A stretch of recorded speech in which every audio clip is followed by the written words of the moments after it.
Hello and welcome to learn with Hema's class. My dear students, आज मैं आपको कराने वाली हूँ 8th स्टैंडर्ड का मराठी सब्जेक्ट और उसका लास्ट लेसन, लेसन नंबर 13 संतवाणी। बहुत ही ब्यूटीफुल मैसेज मिला है इस लेसन से हमें, तो सभी बच्चों को जानना बहुत ज़रूरी है ये मैसेज क्या है जो इस संतवाणी में दिया गया है। संतवाणी is what? Sant means vice man, जो सेंट हम कहते हैं, संत महाराज जो होते हैं, सेंटली पीपल। और वाणी मतलब स्पीच, तो ऐसे लोगों द्वारा दी गई स्पीच उसे हम कहते हैं, मतलब सेंटली पीपल द्वारा दी गई स्पीच को हम संतवाणी कहेंगे। अभी संत सेना महाराज के बारे में यहाँ पे इंट्रोडक्शन दिया है, अभंग दिया गया है और फिर उसके बाद उसका भावार्थ। तो ये दोनों भी मैं आपको लाइन बाय लाइन एक्सप्लेन करूंगी completely from start to end, और इसी के साथ क्वेश्चन एंड आंसर्स भी आपको मैं eight the end of the explanation provide कर रही हूँ। इस चैप्टर में लिंक नहीं है पीछे, but I will be providing in the same video at the end of the explanation the question and answers are there.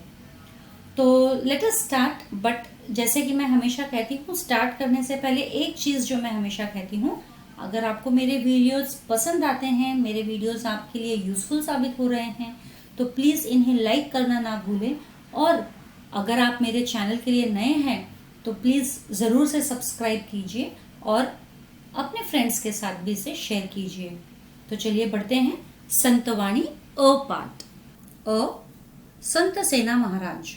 संत सेना महाराज जो है 13th सेंचुरी के लेटर हाफ पीरियड में ये रहे हैं और ये बहुत ही प्रसिद्ध संत कवि है, saint poet, a famous saint poet.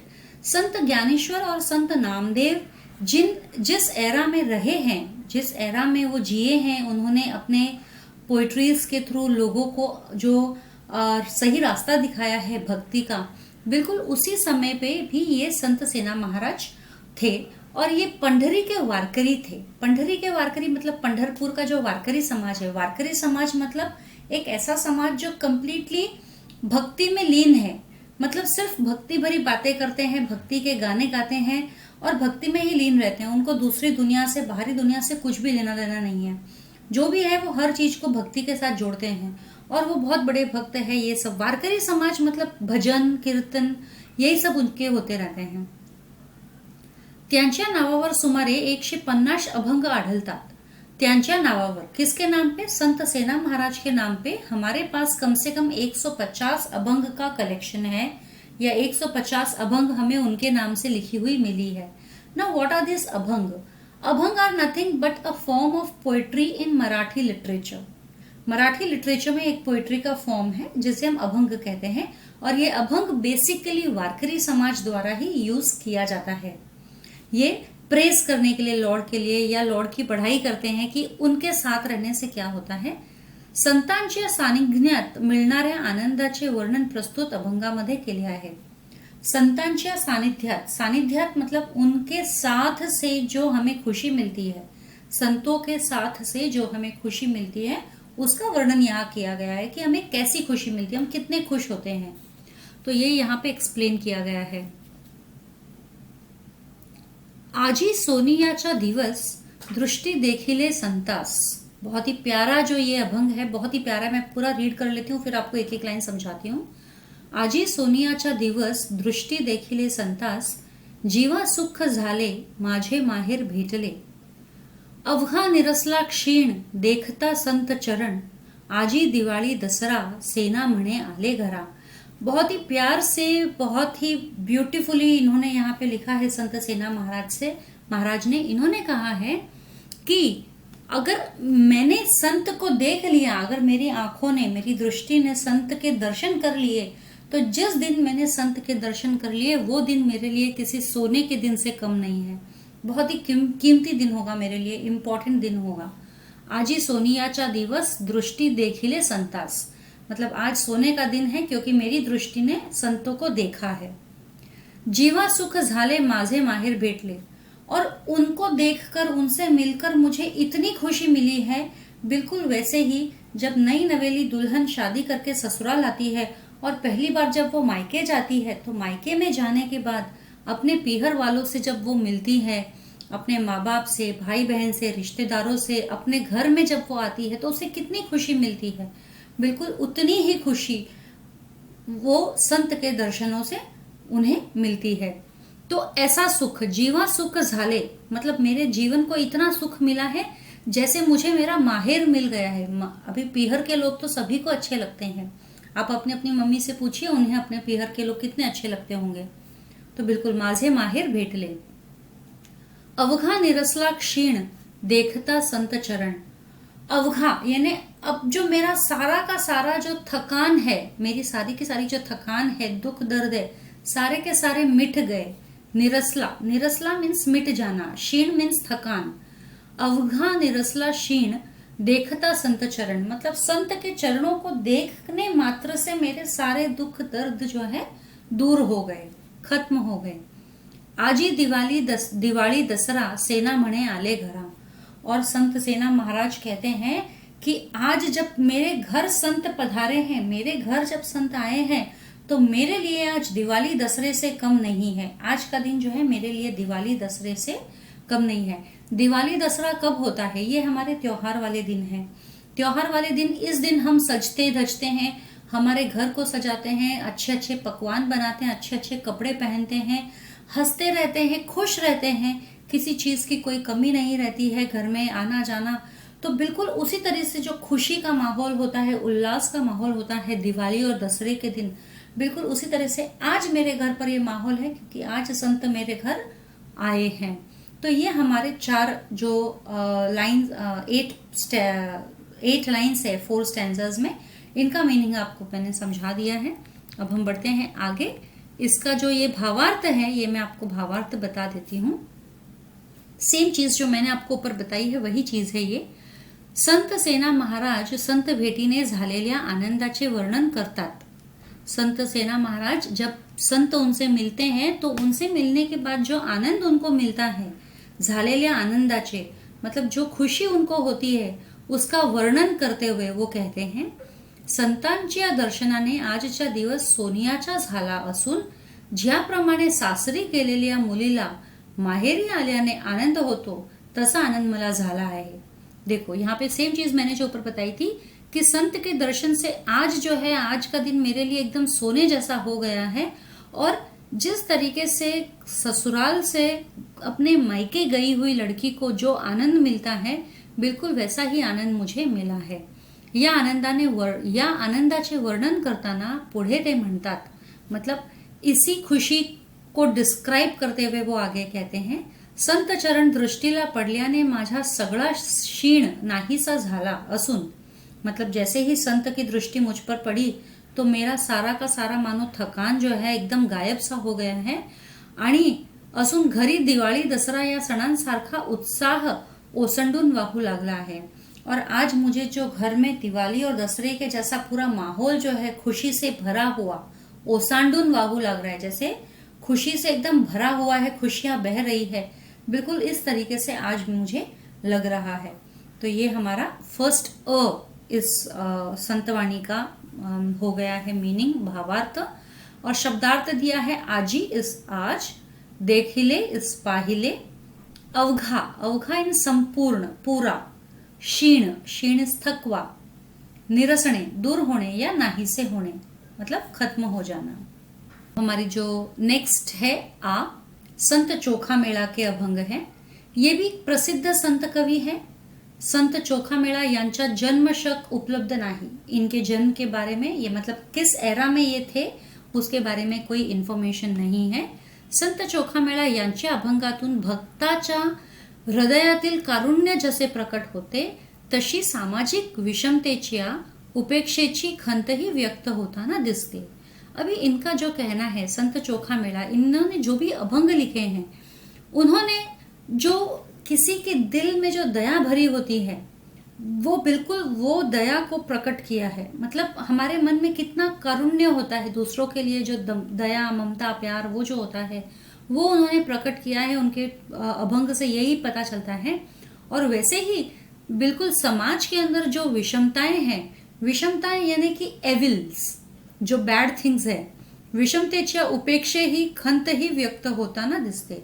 मतलब ये जो बैड चीजें हैं हमारे समाज में, उसके बारे में भी उन्होंने व्यक्त किया है, उनके बारे में भी उन्होंने अपने अभंग में उनका यूज किया है या कहीं ना कहीं उनको एक्नॉलेज किया है उन चीजों के बारे में, लेकिन वो उन चीजों को किस तरीके से देखते हैं वो देखते हैं. भागवत धर्माचे सार त्यांच्या व्यक्तित्वात त्यांच्या कृती उक्तीत अनुभवायला मिळते. जिस तरीके से भागवत धर्म में हमें पता चलता है उसका सार मतलब कंप्लीट मीनिंग. भागवत धर्म में क्या कहा गया है कि हमारे व्यक्ति का जो कर्म है, हम जो कर्म हम करते हैं उसी अनुसार हमें फल भोगना पड़ता है. तो वही चीज को उन्होंने यहाँ पर भी अपने पोएम में, अपने अभंग में अपनाई है. संतांच्या सहवासात राहून मिळणारे आनंदाचे वर्णन प्रस्तुत अभंगात केले आहे. इन्होंने भी वही किया है. संतों के साथ में रहने से जो खुशी मिलती है उसको वर्णन किया है. अब जो विषम चीजें यहाँ पे बात की गई है, जो एविल थिंग्स है, बैड थिंग्स है हमारे समाज में, लाइफ में, उन चीजों के बारे में देखो किस तरीके से कहा गया है.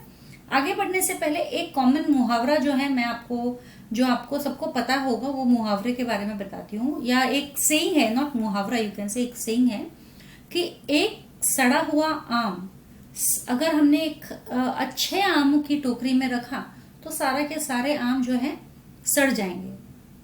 क्यों? क्योंकि वो सड़ा हुआ है, तो वो जैसा वो खुद है वैसा वो दूसरों को बना देता है. आपके पेरेंट्स भी आपको हमेशा यही कहते होंगे कि हमें हमेशा अच्छी संगत रखनी चाहिए. क्यों? क्योंकि अच्छी संगत से हम अच्छा सीखेंगे. अगर हमारी संगत बुरी हुई तो हमारे अंदर कुछ न कुछ बुराई तो जरूर आएगी ही आएगी. इसीलिए सब कुछ हमारी संगत पर है. हमें कैसी संगत रखनी चाहिए? मिलो सबसे, बातें सबसे करो, अच्छे बुरे सभी इंसान हैं, सभी से मिलो, बातें करो. लेकिन किसके साथ हमें ज्यादा वक्त बिताना चाहिए? अच्छे लोगों के साथ में. तो अच्छा बुरा तो आप ही जान सकते हो कैसे पता करना है अच्छा बुरा.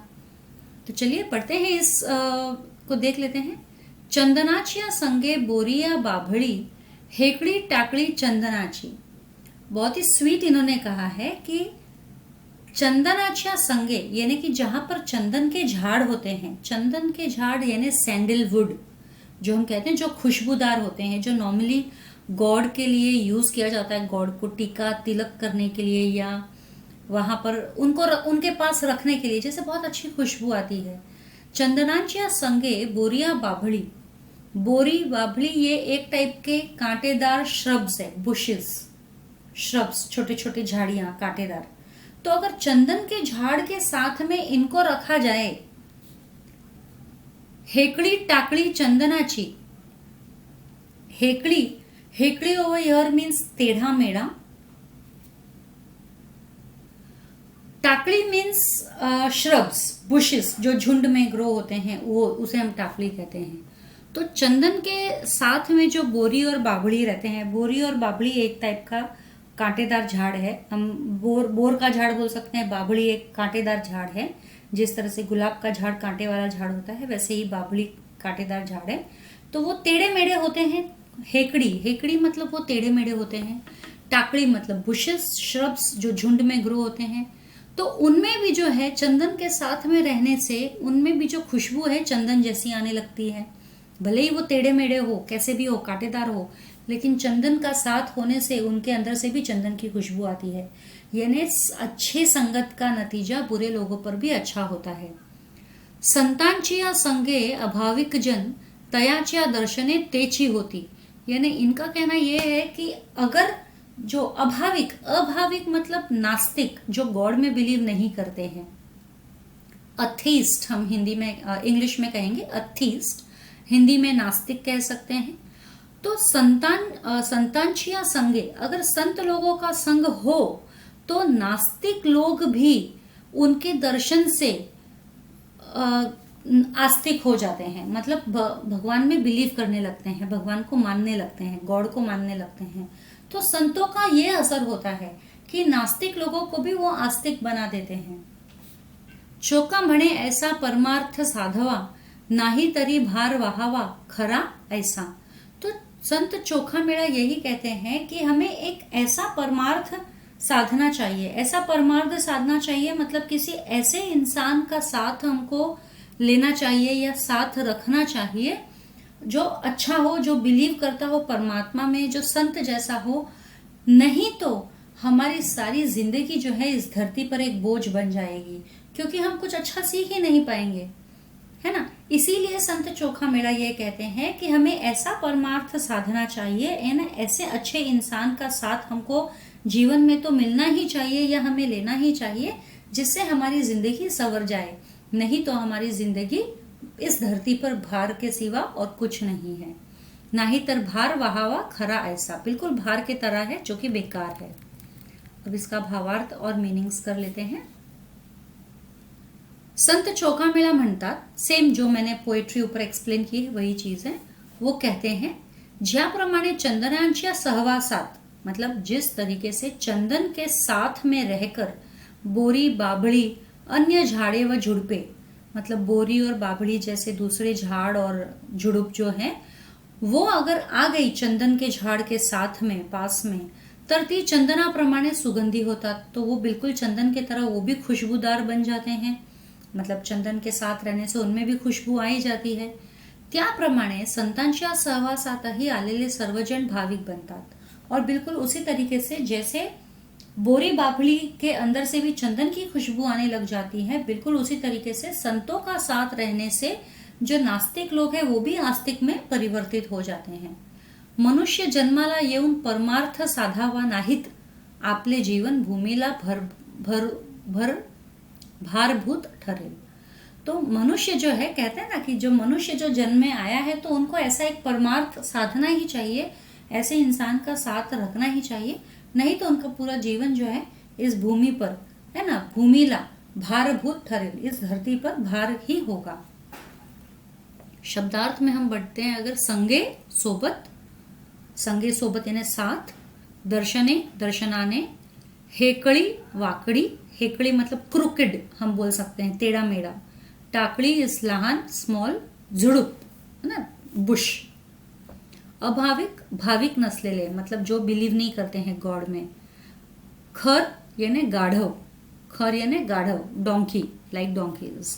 तो ये तो मेरा हो गया है। अब इसके जो मैं आपको बता दूं, ये जो क्वेश्चन है ये किस तरीके से किए गए हैं, आंसर्स तो मैं आपको दे देती हूँ।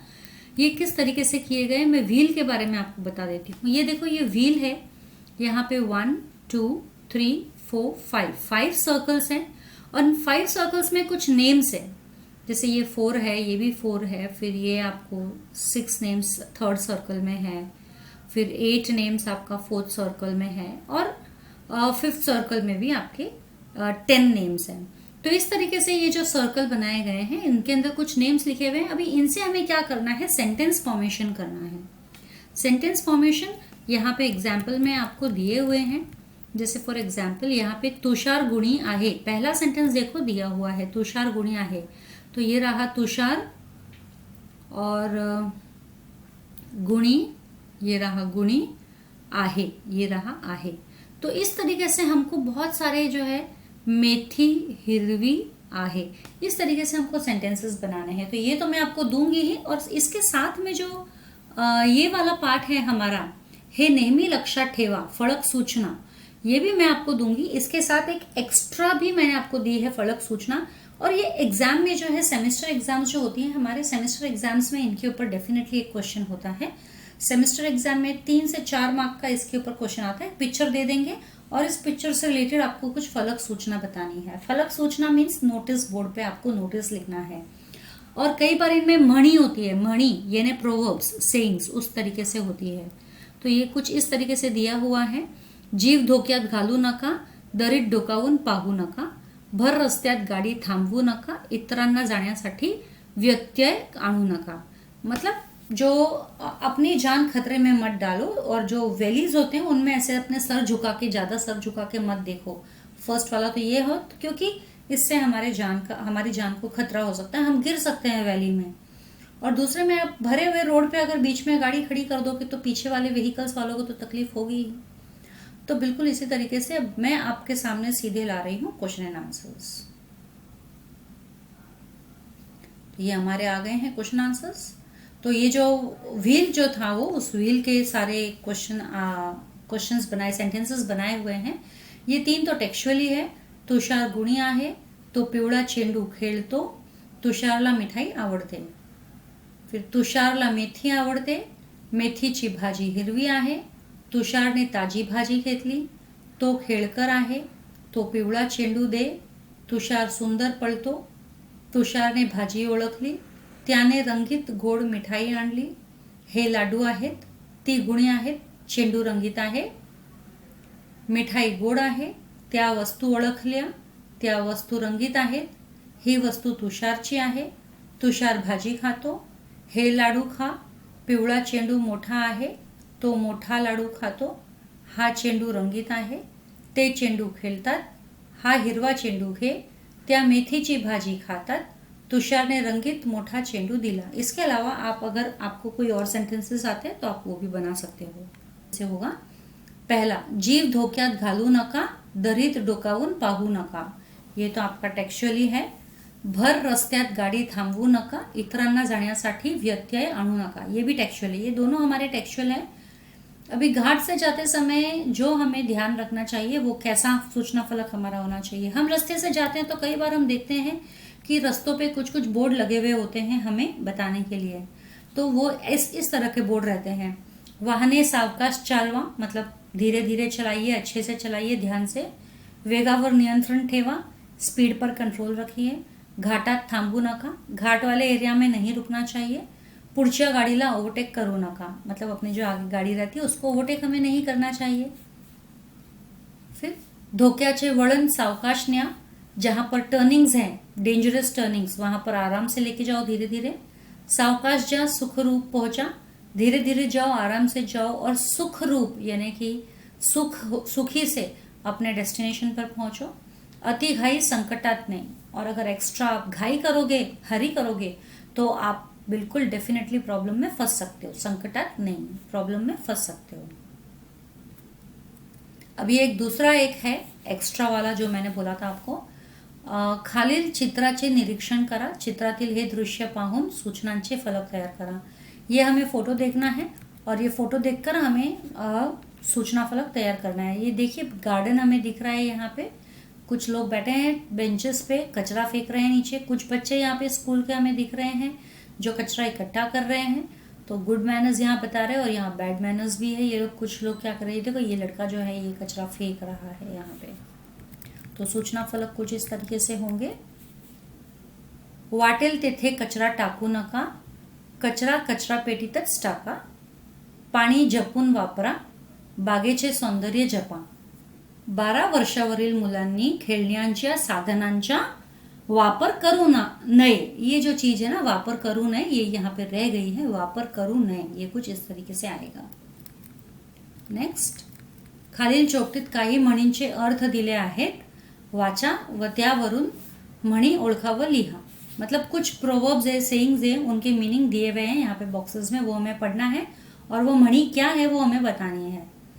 जैसे न आवडणाऱ्या माणसाने कितीही चांगली गोष्ट केली तरी ती वाईट दिसते, त्या व्यक्तीचे काम आवडत नाही। नावडतीचे मीठ अळणी, मतलब अगर आपको कोई पसंद नहीं करता है तो आप कितना भी अच्छा काम करो तो आपको वो उसका एप्रिसिएशन कभी नहीं मिलेगा। नावडतीचे मीठ अळणी, उसका काम खराब ही लगेगा। एखाद्या माणसाला काम करता येत नसेल की तो कारणे देत असतो, यानी नहीं करने के 100 एक्सक्यूजेस, करने के एक भी नहीं होते हैं, है ना। अगर आपको कोई काम नहीं करना है तो you will keep on giving excuses. तो वो ये होता है नाचना आए आंगन टेढ़ा, जो हम हिंदी में कहते हैं नाचता येई ना अंगण वाकडे।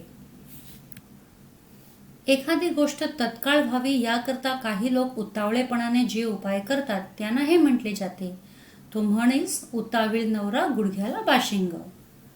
नेक्स्ट, जे समोर दिसते त्यासाठी कोणत्याही पुराव्याची गरज भासत नाही। म्हण, हातच्या कंगणाला आरसा कशाला। तो इसी म्हणी के साथ मेरा मराठी 8th स्टैंडर्ड का मराठी सब्जेक्ट जो है वो खत्म हो जाता है with explanation and question and answers. I hope आप लोगों को मेरे वीडियोस वाकई में यूजफुल लग रहे हो, और बेस्ट ऑफ लक आप लोगों को एग्जाम्स के लिए। और नेक्स्ट ईयर 9th स्टैंडर्ड में भी मैं आपको मराठी सब्जेक्ट ज़रूर पढ़ाऊंगी। तो तब तक के लिए stay safe, stay secure. Thank you.